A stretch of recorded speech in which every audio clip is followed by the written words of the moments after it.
Agora falando de Argentina.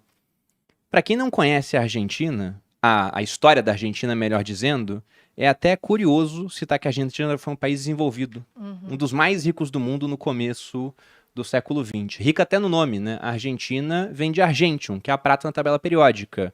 E os europeus tinham um ditado lá atrás, quando queriam falar que alguém era muito rico, eles falavam, fulano é rico feito um argentino. Como que esse país que era tão próspero, muito à frente do Brasil no começo do século XX, era tido como os Estados Unidos, o Canadá do hemisfério sul, ele consegue se tornar agora um país tão pobre? Essa é a pergunta. Essa é a pergunta. Eu diria, para começar, eu resumiria em populismo, estatismo e ideias econômicas fracassadas, que nunca deram certo, seguem dando errado, mas os argentinos não conseguem superar essa maldição do seu passado que não é de agora.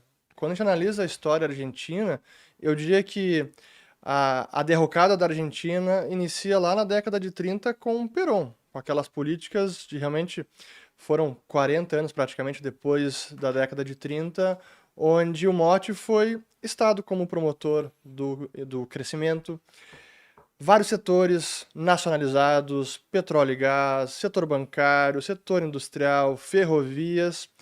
São aquelas receitas que a gente já conhece, que não dão certo, naquela época isso não estava tão evidente, mas ali foi o início realmente da Argentina deixar de ser um país desenvolvido e começar a empobrecer, pelo menos em termos relativos. Quando a gente analisa o PIB per capita da Argentina com países como Estados Unidos, Austrália e até mesmo o Brasil, a Argentina está perdendo, está ficando ou mais pobre, comparando com a Argentina mesmo, ou até mesmo menos rica do que outros países.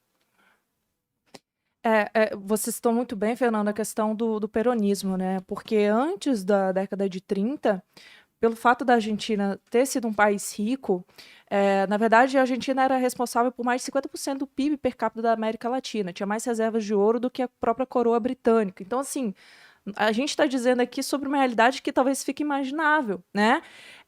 E aí tinha muito investimento estrangeiro, tinha muita abertura, até porque foi nessa época, né, que teve muito investimento em infraestrutura, ferrovias, a questão acadêmica era uma referência. Alguns ainda dizem que hoje é.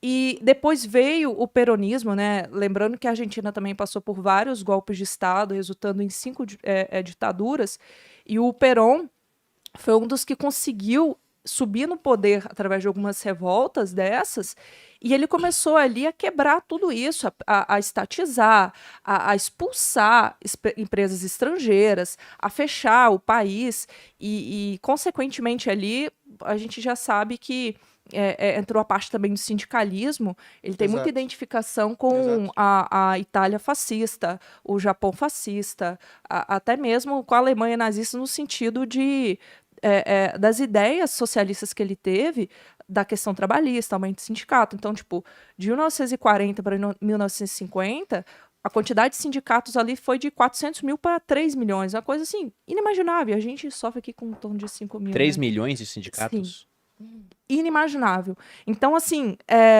ele veio e quebrou tudo isso. Então, tem até um gráfico, depois de que ele se elegeu, lá em 49, teve a reforma constituinte. E aí tem um gráfico, assim, que o PIB per capita, ele desaba.